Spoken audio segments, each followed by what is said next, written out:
Well, with less than 11 weeks until the start of the transfer window, yes, it is only that little away. And whilst the football's on pause due to the international break, we're going to dive into all things transfers. Whose time at Anfield is coming to an end? And where's the value for Jurgen Klopp to raise funds from his current squad? Here alongside myself, Guy Clarke, for the latest episode of The Agenda on Blood Red, we have Liverpool.com editor, better known as the Brown Flakes boy, Matt Addison. Matt, I trust you're well. Not been been a while since we've been together on a podcast to discuss things. And today, keep or sell. I think we've got 9 names kind of up for debate. It does feel as though this summer could be a summer of change at Anfield.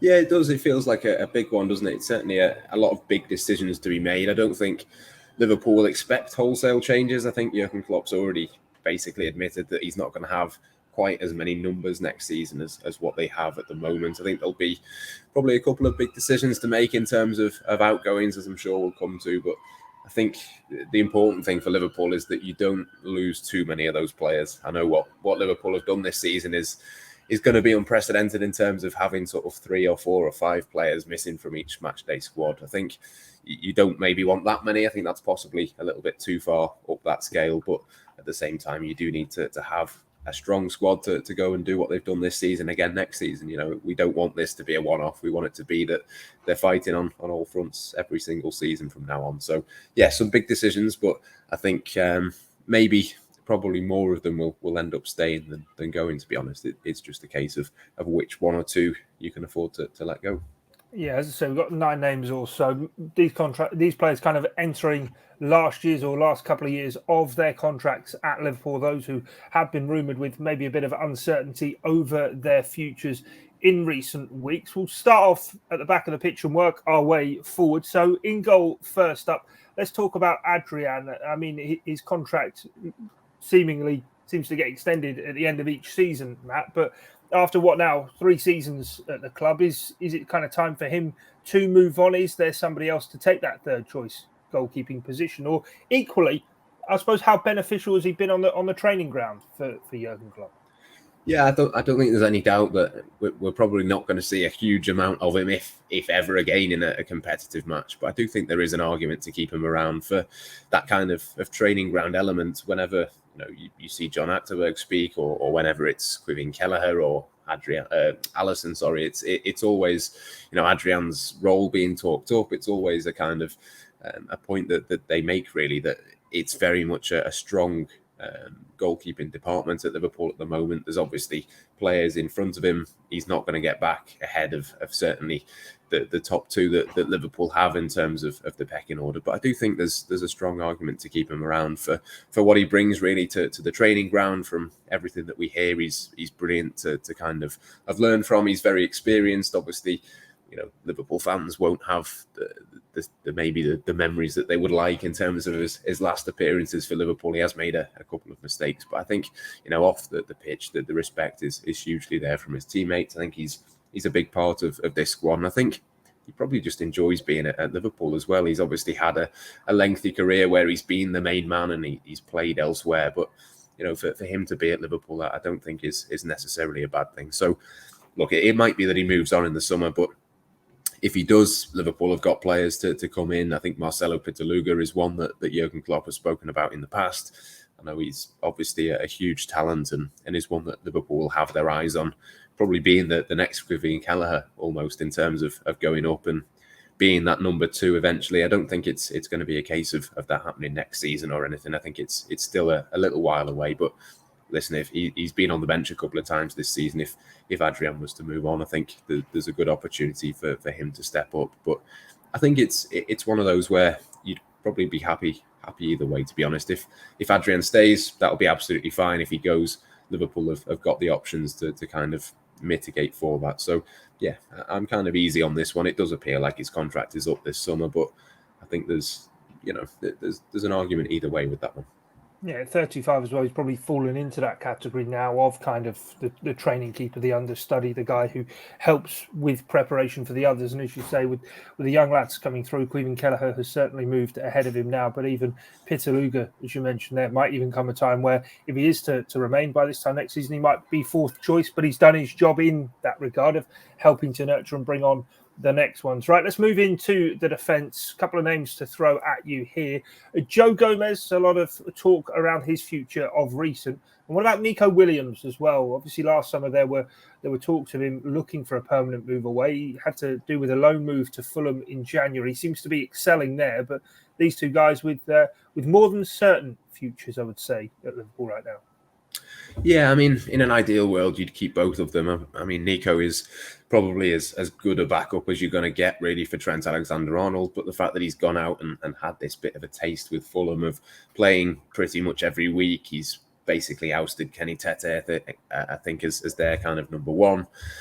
He's obviously fitted in really well at Fulham. I think it'll be a very different Fulham team when they go up next season and they're back in the Premier League. Whether they can continue to play in the same way, I'm not sure. Whether that would be quite as perfect for Nico, I'm not too sure on that one. But I think in an ideal world, Liverpool would keep him. I think there's a good chance that James Milner moves on this summer. I don't think Liverpool have got loads of options that can cover for Trent. And obviously we know that he does get, an injury each season. He's got one at the moment that we hope isn't too serious. But looking forward over the next few weeks, you would be a little bit worried if you didn't have anyone to come in and take on that role. So, yeah, in an ideal world, you'd keep Nico, but I think there is a pretty good chance, to be honest, that he is sold. I think possibly Fulham would be the destination that he'd go to. I think you can quite comfortably get £10 million for him, which I think in previous summers, to be honest, if Liverpool had have got an offer that was deemed acceptable, they probably would have taken that. I know he wasn't in any kind of rush last summer to leave. Liverpool was quite happy to stay put, but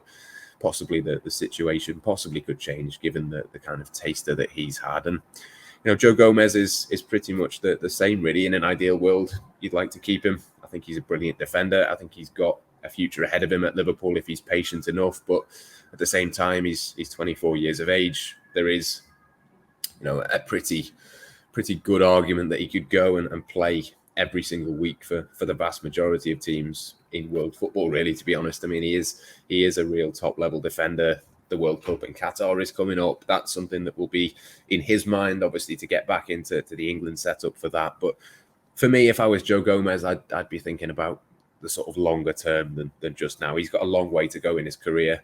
Joel Matip, I know, has stayed fit this season, but I'm not convinced that as he gets older, that will remain the case. We've seen that, the evidence over the time that he's been at Liverpool. Virgil van Dijk isn't going to go on forever. I think there's been a pretty good partnership at times with Gomez and Ibrahim Konate that we've seen. For me, I suppose it's easy to say it from the outside, but I think if Joe Gomez remains patient, there will be more chances that come his way. And for me, I think it would take a really big club to come in for me to be tempted to leave Liverpool at this moment in time. But yeah, it will be interesting if a big enough offer came to the table. Liverpool would have a decision to make, but I'd be really reluctant to let him go, to be honest.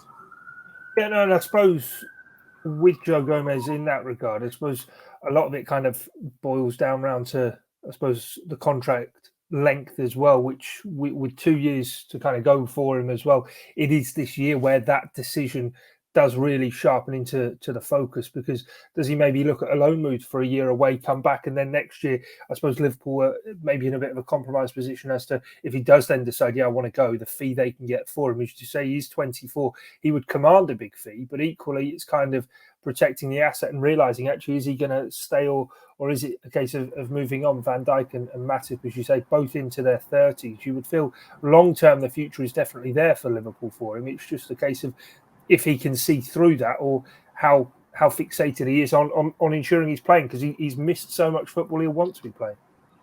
Yeah, he needs to be playing. He deserves to be playing as well. I mean, he's only made 1 or 2 Premier League appearances this season, hasn't he? And that, for someone of his quality, is just crazy. I think he, as I say, could go and play for lots of clubs. I'm sure there will be a bit of interest in him in the summer, and that will make it interesting.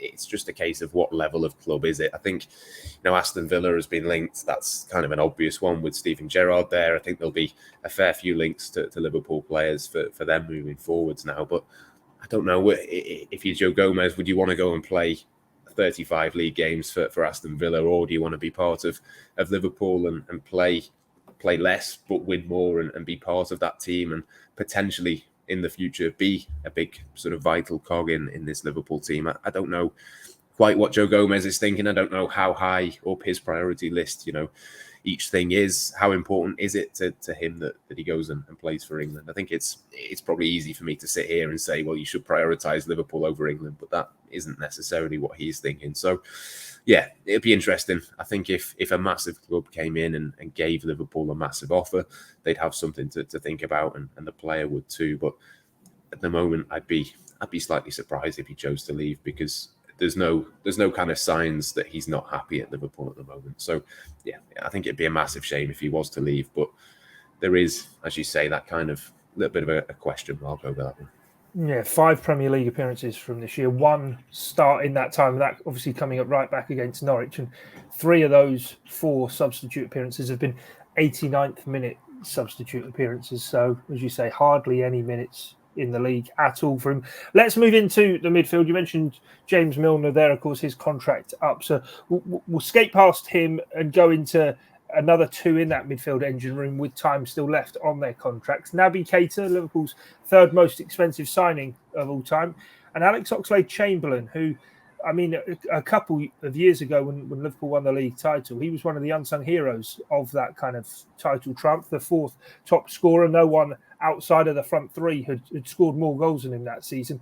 He broke down the following pre-season and just never seems to have quite got it back. No, to be honest, I think it was always going to boil down to, is it going to be Keita or Oxlade-Chamberlain that gets the new contract? I don't think it was ever really going to be both of them. I don't think it was likely that both of them were ever going to leave. I think it was always basically one or the other. And I think the last couple of months have made up my mind, really. I think if you'd have asked me in January, it was basically 50-50. But since then, Naby Keita has managed to stay fit. We've seen him play in big games. He came in, obviously, last second for the Chelsea final at Wembley. There's just certain things that you've seen. I think we saw Alex Oxlade-Chamberlain, didn't we, come off against Nottingham Forest, looked a little bit frustrated. It just seems to me like he needs a move, to be honest. I think he needs to go somewhere, play regularly, play in the position that he wants to play in. I think there is probably an argument with Oxlade-Chamberlain that you could keep him as basically that kind of James Milner type player who could fill in maybe at right back at times even. I wouldn't put it past him to do that. Obviously did well in January when Salah and Mane were away to play in the front 3, scored 2 in 2, and that was a big part in Liverpool being able to get onto that winning run, get themselves back into title contention. So there is a versatile type player in there that you could make use of really over the next couple of seasons. It's just a case of, does he want that, or does he want to go and play somewhere? And you know, he's always been consistent, hasn't he, all the way through his career, that he wants to play as a central midfielder. And you know, at this moment in time, there's just too many players ahead of him. I think in the Liverpool pecking order, you'd imagine they might look at signing another one in that area of the pitch in the summer. There's just a really hard argument, really, to ever see him playing regularly and being one of the first names on the Liverpool team sheet again. So I think it will come down to basically, is there a big enough offer on the table for him as well? I mean, what sort of club would it be that came in for him? Could it be a Villa again? Could it be a West Ham again? Would that be attractive enough for him? I'm not too sure. But yeah, for me, for the sake of his career, I think it's probably the right time for him to move on, go and find some regular game time and get back to doing what he can do best, because we know he is a good footballer. I just don't think he's really ever been perfectly suited to Liverpool, but I don't think he's ever going to be more than what he is now, really, a squad player. So yeah, for me, the decision between those two is fairly straightforward. I think Naby Keita has always been more kind of stylistically what Jurgen Klopp's looking for. The big question still is, can he keep injury free? We know he's missed a couple of games for Guinea in the international break because of injury. So again, that's not a perfect record and that shouldn't go unnoticed. But I still think with both of them fit, even, you know, form taken out of it, I think just stylistically, if it was a straight choice between the two of them, Jurgen Klopp is always going to pick Naby Keita. Yeah, I suppose one thing that was kind of always maybe seemingly on Oxlade-Chamberlain's side was that homegrown status that he has, but the likes of Curtis Jones and Harvey Elliott breaking through, and in particular, of course, into that midfield, Connor Bradley also on the scene in terms of a young homegrown prospect coming through, so too Kai Gordon. It's not really as though Liverpool are desperate for keeping homegrown players around. And you mentioned it with Joe Gomez before, but in the summer, Alex Oxlade-Chamberlain turns 29. There's a World Cup at the moment, World Cup, coming up. It's a World Cup year. It's over 2 years since his last pick for the England national team, and this was probably the kind of time where he was meant to be in his prime, as it were, and really kicking on. Yet you would imagine it's a long way off. And you mentioned West Ham there, and I think that's a good maybe fit for him and good shout there, because if he could go there and have kind of a Jesse Lingard type impact, then you could really see him revive his career, and of course moving back down to London as well. Let's move on though from the midfield. So keeping Keita there, selling Oxlade-Chamberlain, the two of them of course this summer, going into it with just a year left on their deals. But the forward line, there is so much going on, Matt, and we're going to try and pick through this in the remaining time we have. I've got 4 names: Takumi Minamino, Roberto Firmino, Sadio Mane, and one Mohamed Salah. Take them in whichever order you want, but some big calls here, and I'm looking forward to what you're going to say.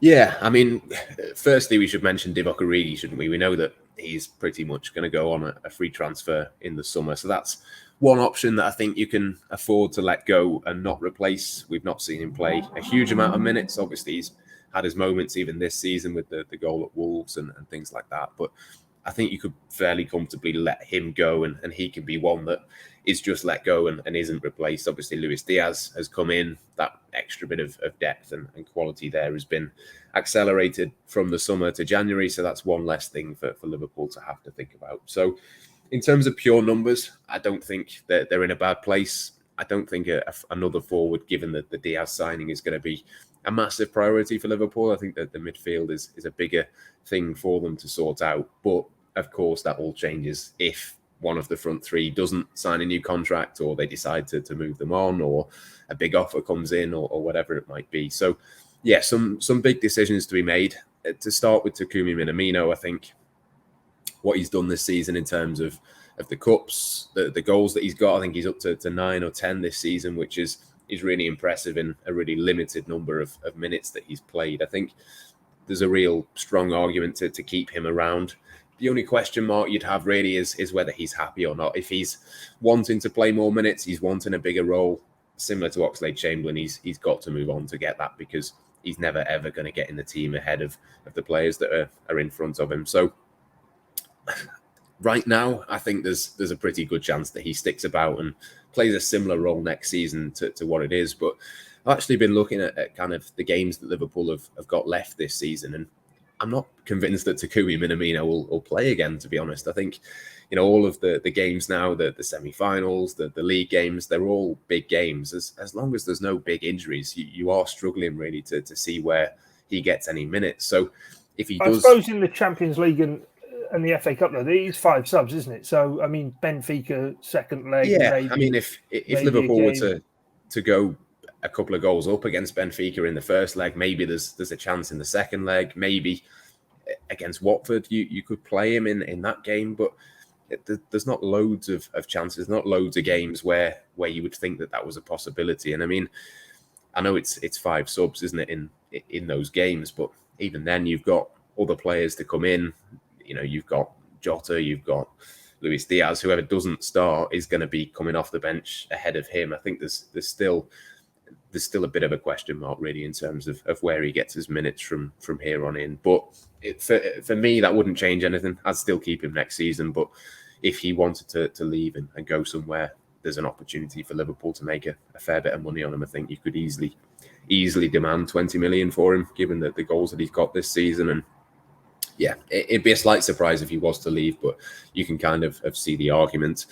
In terms of the other 3, the big 3, the kind of traditional front 3, I think, again, I'd be keeping all of them, to be honest. I don't think there's necessarily... Yeah, I don't think there's an argument to get rid of them. I think what we've seen from Sadio Mane over the last few weeks, he can obviously play through the middle and continue getting those goals. He can fill in on either side. I think that's basically the role that you see for him moving forwards. I know there was a bit of a question mark over what it meant when Luis Diaz was signed. I think Diaz is going to become the number 1 on the left-hand side, but that's not to say that Mane can't play in the other roles. He can't make an impact in other ways.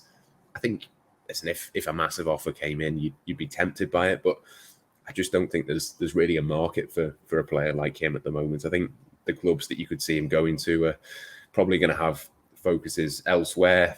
I can see a case where you just keep him and use him in that kind of, not rotation role, but in a kind of, he doesn't have a fixed position. He's not the first name on the team sheet anymore. It's just a different kind of a role for him. Yeah, I completely agree. I would say Mane does stick around, but what's the knock-on effect on Roberto Firmino then? Because in the autumn, it was kind of being taken as read that Diogo Jota now was maybe the number one option through the middle. Mane, I completely agree with you, when he's played through the middle, has looked really good there. And it's been part of that kind of revolving cast of players who can play through the middle.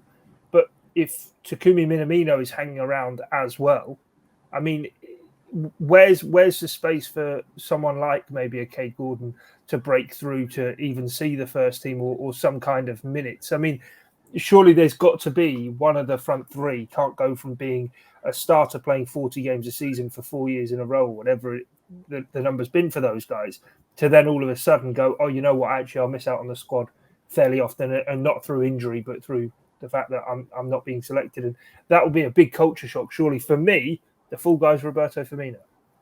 Yeah, I mean, I wouldn't be against a sale for him. It's just a case of what is the market? Who is it that's going to come in and buy Roberto Firmino? He's a unique footballer, isn't he? And I think, to be fair, we've seen his role change this season. He's had 3 separate muscle injuries this season.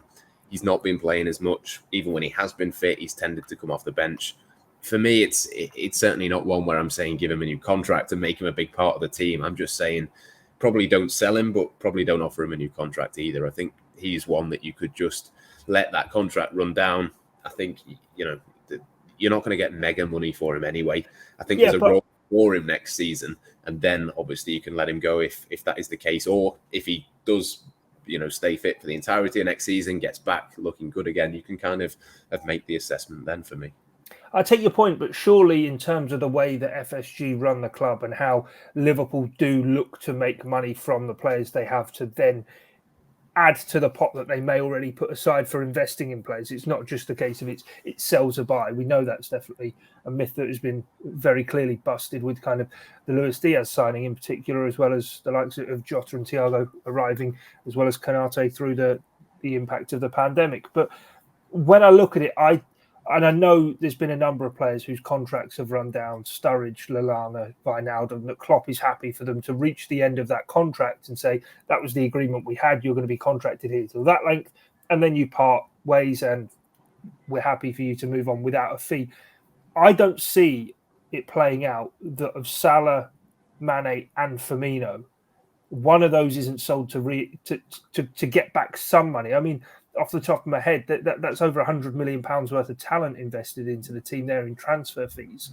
That surely some of that money is going to be looked to be brought back in. I agree, Mane maybe stays around and he's the one who sees out his contract. Sell Firmino and the contract goes to Mohamed Salah. Yeah, I mean, the contract for Salah is a no-brainer. You have to do that, in my opinion. I don't think it would be cost effective, and we've gone through all of the reasons for that. So I don't think there's really an argument to let him be that one. I understand the point with Roberto Firmino, but I don't see where he goes, and I don't see, a little bit like Gini Wijnaldum, there was that kind of conversation around him a year before he left of, I think Atletico Madrid maybe were linked with him. I think there was a couple of teams that kind of, that sort of 25 million pounds was put on the table, a little bit like what Liverpool did with Thiago. They decided to pay the 25 million rather than wait for him on a free transfer, and they thought that was good value. Bayern Munich decided that was good value for them to get that money rather than wait for the free transfer. But I just don't see how many clubs out there would be prepared to pay that sort of money for Firmino this summer. And if Liverpool were to get 20 million, say, for him, just to pluck a figure out of the air, if that was the case, would you rather have the 20 million for Roberto Firmino, or would you rather just keep him for next season? I mean, I'm just not sure that's enough of a game-changing amount for Liverpool to make that decision, to be honest. I know it's, in theory, easy to say, oh, well, that's 20 million that you could put towards Salah's contract, but I just don't think it works necessarily quite like that. I mean, the Kate Gordon point's an interesting one. There's lots of good young talents coming through at Liverpool, but again, they've had opportunities this season. They've got those players ahead of them in the pecking order, but we have seen a bit of Kate Gordon. I think we probably would have seen a little bit more of him had he not been injured.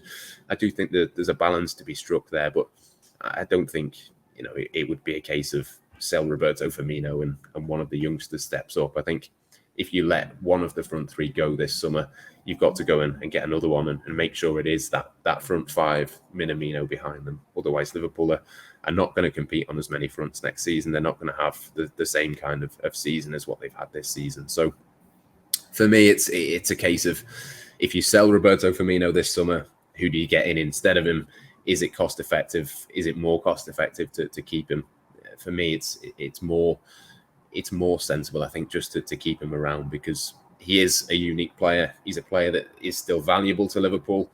He's probably a player now that's a little bit used to coming off the bench and having that role more. I think it's difficult to find someone that would come in and have a similar sort of impact as him, still be able to score those goals, still be able to do the kind of Firmino type things.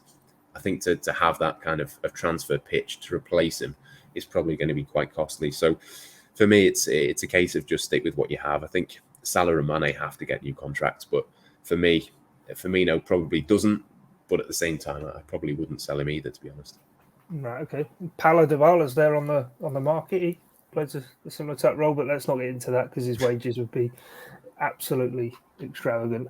Final one, then you've 3.5 minutes to talk about Mohamed Salah. I mean, question on this one is new contract at all costs, or at what point does he have to get sold if a contract's not being agreed?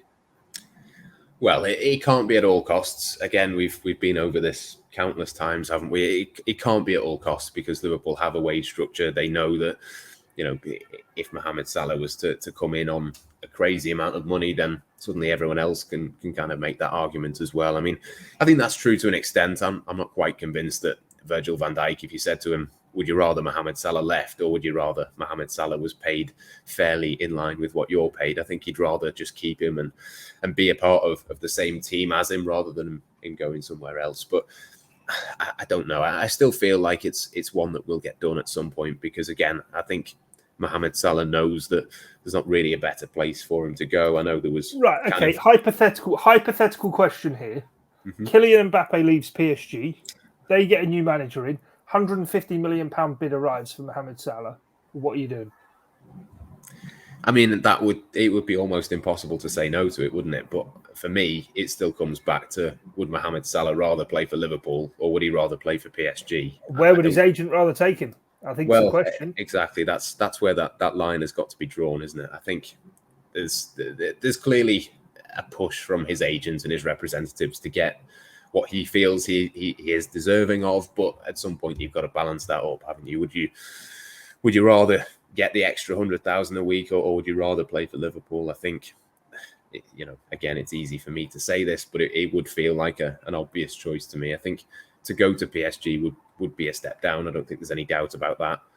The other thing as well, I mean, there was that line, wasn't there, which I presume must have been pushed by his agent, that he was happy to go somewhere else in the Premier League. But again, I can't really see that happens. I don't think that, if he was to go to a Manchester City or something like that, again, I know it's theoretically possible, isn't it? But I just find it really, really hard to believe that would ever happen. So I don't know. It's going to be interesting, isn't it? The one thing I just want it to be sorted before the summer transfer window, because otherwise we're going to have these conversations every single day during the summer. It's going to be Barcelona, it's going to be Real Madrid, PSG, Bayern, whoever, whatever names people can kind of pick out. It's going to be one of those where it's kind of never ending during the summer. So yeah, it can't be done at all costs. The only thing I would say is there's kind of been transfer links with a few players. Victor Osimhen this morning was one, and the kind of figure is 83 million that it would cost to sign him. Well, it's about 82 million to sign Mohamed Salah up for the next 4 years on 320,000 a week. So